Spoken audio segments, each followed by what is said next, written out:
Continuamos con nuestro podcast especial sobre la Semana Santa a través de la División Publicaciones y Medios de la Fundación Proyecto Esdras AC. Y hoy vamos a estudiar pues lo que sucedió el día martes de esta última semana de vida de Jesús, que tradicionalmente en el cristianismo se le conoce como la Semana Santa. El martes fue un día lleno de eventos, fue un día muy intenso y los evangelios registran evento tras evento que sucedió en ese día.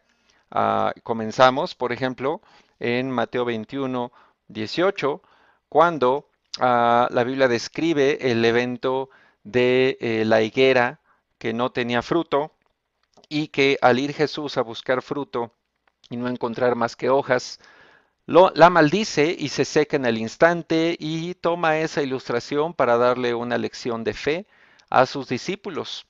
Después tenemos varias situaciones donde Jesús es confrontado con su autoridad. En Mateo 21, 23 encontramos esto, cuando los sacerdotes y los ancianos del pueblo lo interrogan sobre la autoridad y él les da una lección acerca de esto. También se puso a enseñar algunas cosas acerca del reino de Dios en forma de parábolas. Y encontramos, por ejemplo, la parábola de los dos hijos en Mateo 21, 28 al 32. Tenemos la parábola de los labradores malvados en Mateo 21, desde el 33 hasta el 46. También está la parábola del banquete de bodas en Mateo 22, desde el 1 hasta el 14. Y pues son parábolas que hablan sobre todo de quiénes van a entrar en el reino de los cielos y también de lo que le iba a pasar a él, anunciando de esa manera que él iba a ser sacrificado y que iba a sufrir a manos de los judíos. Incluso estas parábolas, los jefes de sacerdotes y fariseos se dieron cuenta que eran para ellos, según Mateo 21, 45, y dice el 46 que pues buscaban la manera de arrestarlo porque se dieron cuenta que estaba hablando de ellos en parábolas. Y también obviamente habló del juicio final en esta famosa parábola del banquete de bodas. Después viene el asunto de el cuestionamiento que le hacen sobre el pago de impuestos al César en Mateo 22, desde el 15 al 22, donde hábilmente Jesús supo contestar a gente malintencionada que quería dejarlo mal delante de la gente para que hubiera una consecuencia hacia él.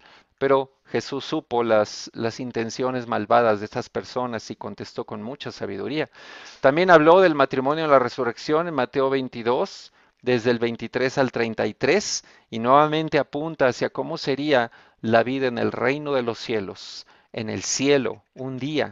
Ah, También se incluye aquí, Mateo 22, 34 al 40, el mandamiento más importante, cuando un maestro de la ley le habla de cuál era ese mandamiento y Jesús lo reafirma y le agrega uno segundo, que es Mateo 22, 39, ama a tu prójimo como a ti mismo.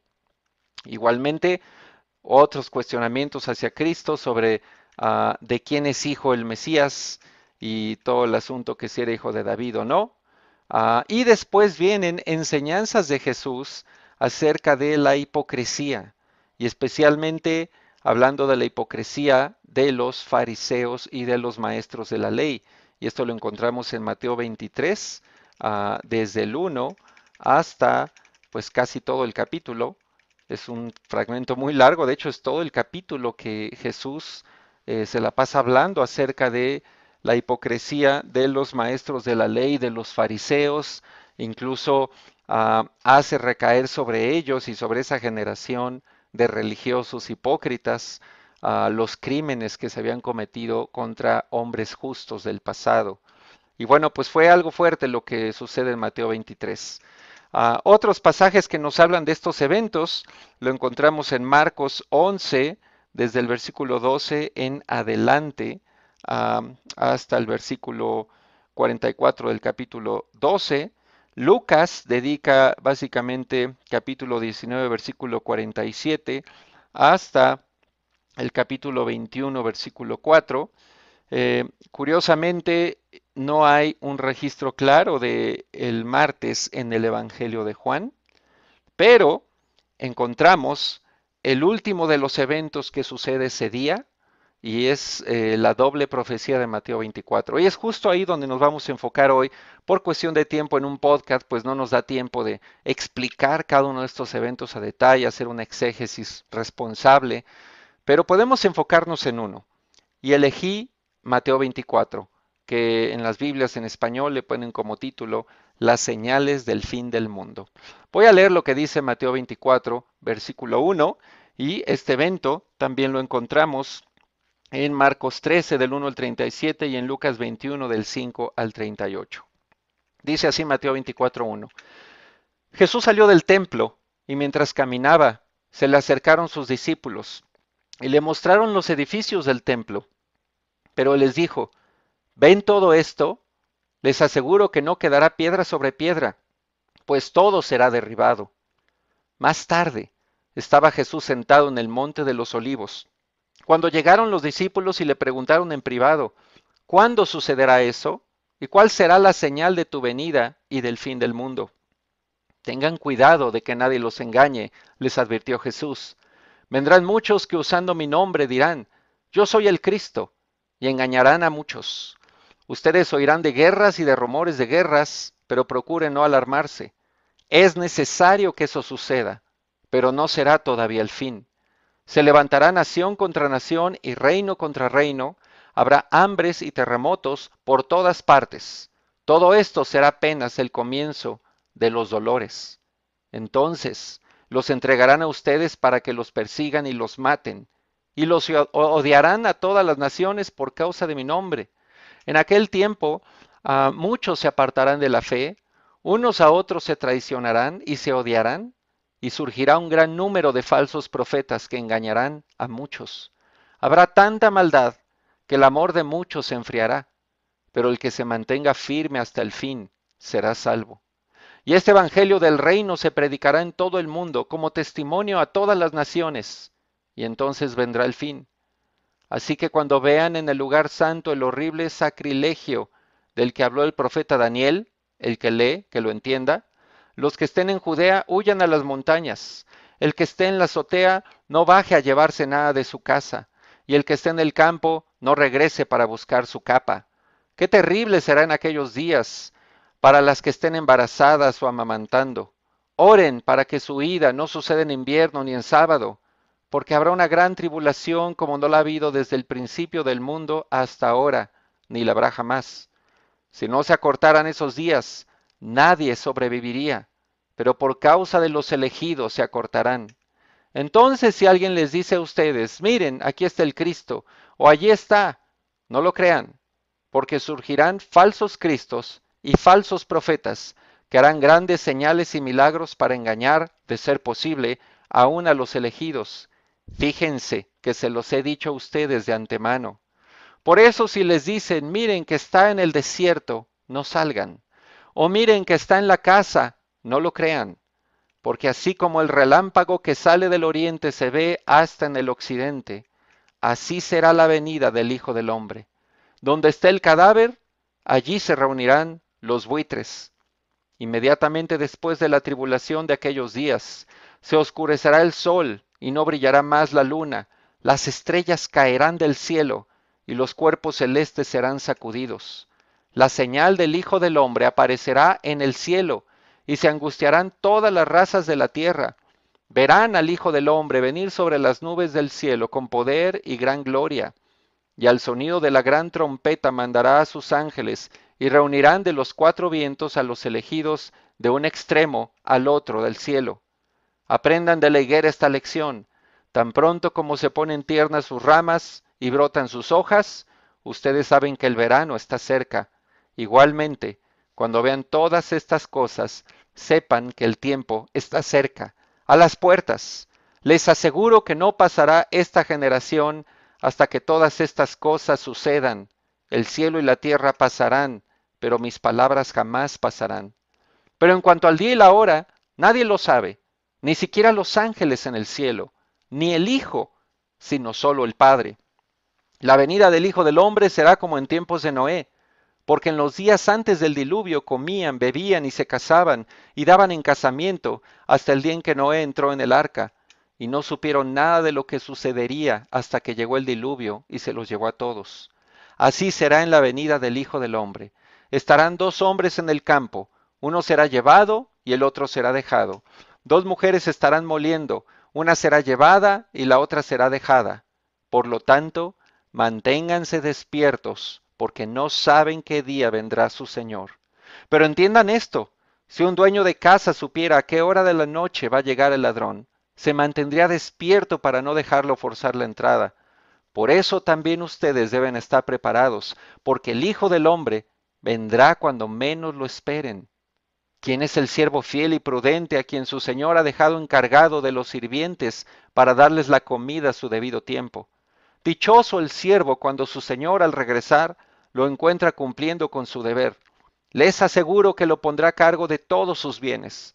Pero ¿qué tal si ese siervo malo se pone a pensar, mi señor se está demorando, y luego comienza a golpear a sus compañeros y a comer y a beber con los borrachos? El día que el siervo menos lo espere y a la hora menos pensada, el Señor volverá, lo castigará severamente y le impondrá la condena que reciben los hipócritas, y habrá llanto y rechinar de dientes. Esto fue Mateo 24, completo, y pues es de los últimos eventos del martes santo, lo último de este día. Vamos a comprender bien este pasaje.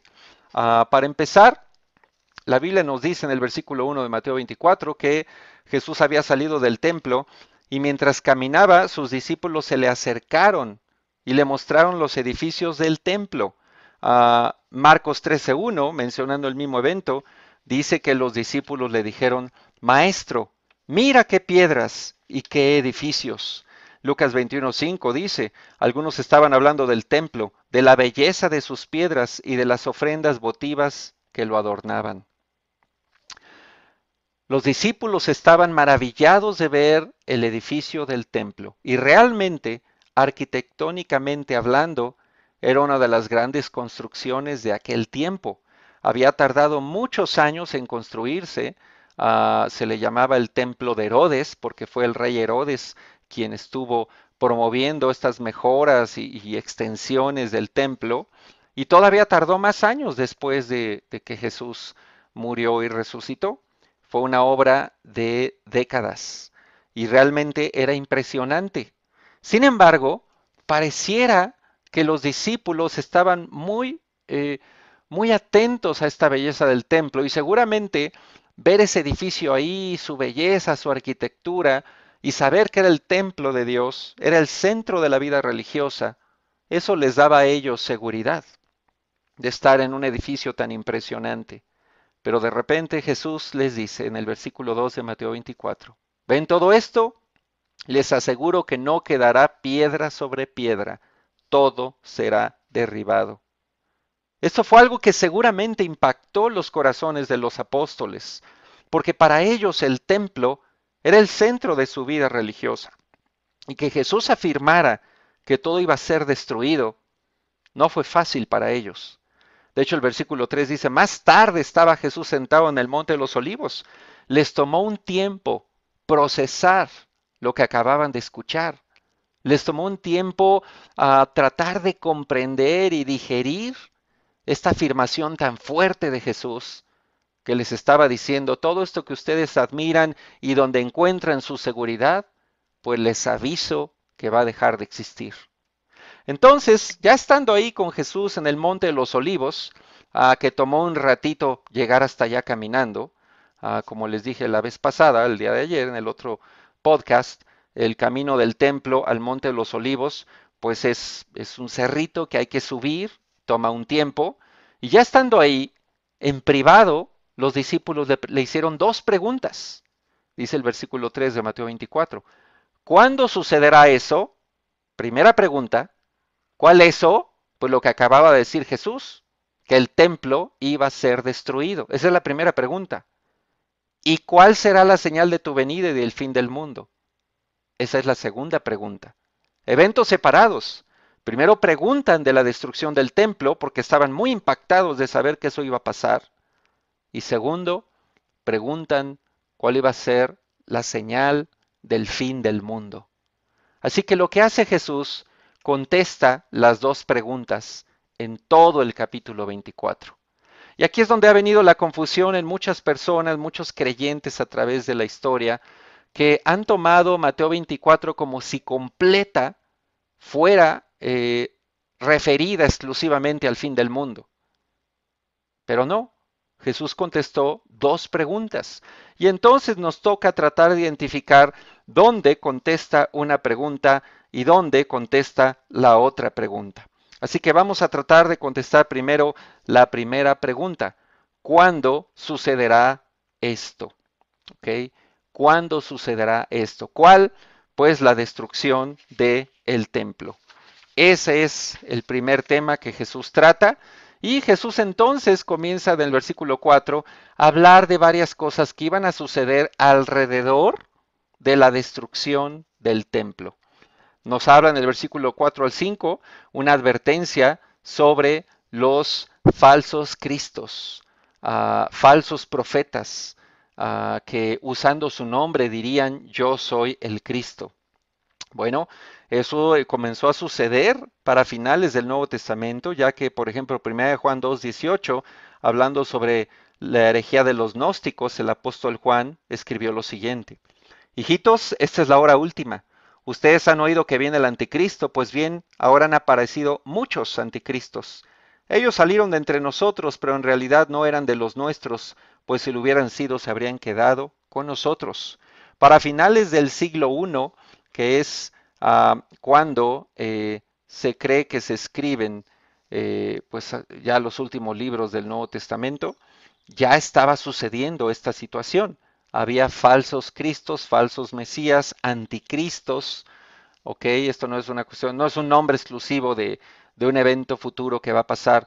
En realidad, los apóstoles ya apuntaban que eso iba a suceder en su propio tiempo. También otra cosa que iba a pasar era, como dice el versículo 6, guerras y rumores de guerras. Y Jesús dice, no se alarmen, porque eso apenas es el inicio, todavía no es el fin. Está registrado en el año 66 después de Cristo que se inició una rebelión judía contra los romanos. Y básicamente los celotes, que eran como la guerrilla judía nacionalista y que quería la independencia del Imperio Romano, entran en guerra directamente con Roma y comenzó a haber masacres en varias ciudades porque pues los romanos no toleraban las insurrecciones y eran muy crueles para acabar con las insurrecciones. Así que hubo masacres en Masada, en Cesarea y en otros lugares. Y también hubo hambres. Ok, dice el versículo 7, se levantará nación contra nación, reino contra reino, habrá hambres. Y de hecho, Hechos 11:28 registra una de esas hambres, ya que dice, y uno de ellos, llamado Ágabo, puesto de pie y por inspiración del Espíritu, anunció que iba a haber una gran hambre en todo el mundo, lo cual sucedió en efecto en tiempos del emperador Claudio. O sea, mientras Pablo estaba vivo, ya iba a suceder una de esas hambres y que fueron registradas por la historia. Esto sí sucedió, pero sucedió en el siglo I. Los rumores de guerras, las hambres y la aparición de falsos mesías. Pero no es todo. En el versículo 9 al 14 Jesús habla de algo que le iba a pasar específicamente a su iglesia y las palabras que usa. Los entregarán, los matarán, los odiarán, algunos renegarán de su fe, unos a otros se traicionarán y habrá mucha maldad. Está hablando de la iglesia. Y esta es una profecía que Jesús hace sobre la persecución contra su iglesia. Y tenemos los registros en Hechos, capítulos 4 y 5, a la persecución de sacerdotes y saduceos encarcelando apóstoles. En Hechos 8, la muerte de Esteban y la siguiente persecución. Y también históricamente se sabe que Nerón persiguió a la iglesia en Roma y ahí fue donde pues mató a Pablo y a Pedro. ¿Okay? Uh, y lo que dice Jesús como clave es el versículo 14, que dice: este evangelio del reino se predicará en todo el mundo como testimonio a todas las naciones y entonces vendrá el fin. Curiosamente, Colosenses 1:23 dice, hablando del Evangelio, será anunciado en todo el mundo, entonces vendrá el fin. Bueno, esa es la referencia a lo que acabamos de leer en Mateo, pero Colosenses 1:23 dice, este es el mensaje que se ha anunciado en todas partes del mundo y que yo, Pablo, ayudo a predicar. Para cuando Pablo escribe Colosenses, él ya estaba diciendo que el Evangelio se había anunciado en todas partes del mundo. El mundo conocido, obviamente no se está contemplando toda la extensión de la tierra y América, y no. Para ellos el mundo era Medio Oriente, parte de Europa, África del Norte, y para esas épocas, en las últimas cartas del Nuevo Testamento, realmente el Evangelio había llegado a esos lugares. Y Jesús da como clave que eso iba a suceder en esa generación, y dice, y entonces vendrá el fin. Versículos 15 al 28, Jesús menciona un concepto que él mismo afirma que de eso había hablado el profeta Daniel. Dice, así que cuando vean en el lugar santo el horrible sacrilegio del que habló el profeta Daniel, el que lea que lo entienda. Está diciendo que algo iba a pasar que Daniel había pues anunciado hace mucho tiempo y se le llama el horrible sacrilegio. Se está refiriendo a la parte del lugar santo del templo de Jerusalén, que a su vez contenía el lugar santísimo, donde tradicionalmente se guardaba el arca de la alianza con los 10 mandamientos. ¿Okay? Obviamente para el tiempo de Jesús esa arca de la alianza pues se sabe que ya no estaba porque desde la invasión babilónica desapareció de la historia. Sin embargo, se seguía creyendo que era un lugar sagrado donde solamente el sumo sacerdote podía entrar una vez al año para hacer la expiación de los pecados de Israel y ninguna otra persona tenía autorizado entrar. Entonces, un sacrilegio del lugar santo y lugar santísimo sería que alguien que no debía estar ahí entrara o que pusieran algún elemento de idolatría dentro de esa zona. Según el historiador judío Josefo, cuando fue el sitio de Jerusalén por los romanos en el 66 después de Cristo, los celotes entraron al templo y asesinaron a los sacerdotes de Dios ahí adentro. Derramaron sangre y eso se consideró también un sacrilegio para los judíos. Y Jesús dijo, cuando vean eso, versículo 16, los que estén en Judea, huyan a las montañas. Esa era la señal que les dio. Cuando vean que hay un sacrilegio ahí, salgan de ahí. El versículo 17 dice, el que esté en la azotea no baja a llevarse nada, el que esté en el campo no regrese, y básicamente avisa que tienen que huir. Y aún dice, cuidado para las embarazadas o las que estén amamantando, porque van a ser días terribles para ellos. Y también que su ida no sea en invierno, porque va a haber una gran tribulación, como no la ha habido desde el principio del mundo hasta ahora, ni la habrá jamás, versículo 21. Se sabe que cuando los romanos sitian Jerusalén, adentro los celotes provocan una masacre, empiezan a matar a su propio pueblo, y se sabe que tanto celotes como romanos, por ejemplo, si encontraba una mujer embarazada, le abrían el estómago y sacaban a su bebé y lo echaban al fuego, o a los bebés pequeños los azotaban en el piso, o también hay registros de madres comiéndose a sus bebés porque no tenían que comer y cocinándolos. Por eso Jesús afirma en el versículo 19 que van a ser días terribles para las embarazadas. Esto lo puedes encontrar tanto en el libro Eusebio, Historia de la Iglesia, como en los libros de Josefo, el historiador judío.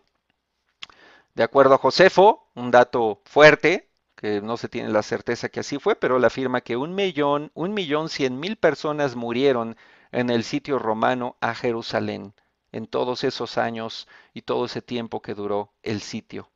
¿Okay? Entonces Jesús estaba avisando que esto iba a pasar y le estaba diciendo a la iglesia, huyan, huyan cuando vean estas cosas. Se sabe también, históricamente hablando, que la iglesia de Jerusalén salió de Jerusalén justo cuando empezaron a suceder estas cosas. Obedecieron la palabra de Jesús. Entonces, dentro de toda esa gente que fue masacrada en el interior de Jerusalén, tanto por los celotes como por los romanos, pues se cree que la iglesia ya no estaba ahí. Había huido, se fueron a otro lado. todos con sus familias, todos completos. Esto es algo impresionante. La iglesia recordó las palabras de Jesús y salió. Ahora, dice el versículo 29, aquí es donde Jesús empieza a contestar la segunda pregunta. ¿Cuáles serán las señales del fin del mundo y de tu regreso? Versículo 29 dice, inmediatamente después de la tribulación de aquellos días. Y empieza a describir una serie de fenómenos celestes. Estos no han pasado aún y Jesús lo maneja como inmediatamente después de aquello viene esto. Ese inmediatamente pues ya duró pues 2000 años, ¿no? Y no ha sucedido. Pero bueno, el tiempo para Dios es de otra manera, no como para nosotros. Inmediatamente después de la tribulación de aquellos días, ¿qué va a pasar? Se oscurecerá el sol, versículo 29 de Mateo 24, no brillará más la luna, las estrellas caerán del cielo y los cuerpos celestes serán sacudidos. Esto se refiere, obviamente, a fenómenos celestes. Y recordemos 2 de Pedro 3:8 que dice además, queridos hermanos, no olviden que para el Señor un día es como 1000 años y 1000 años como un día. Esto no ha sucedido, ya pasó mucho tiempo desde que Jerusalén fue destruido en el año 70 después de Cristo, pero Dios sabe cuándo va a pasar.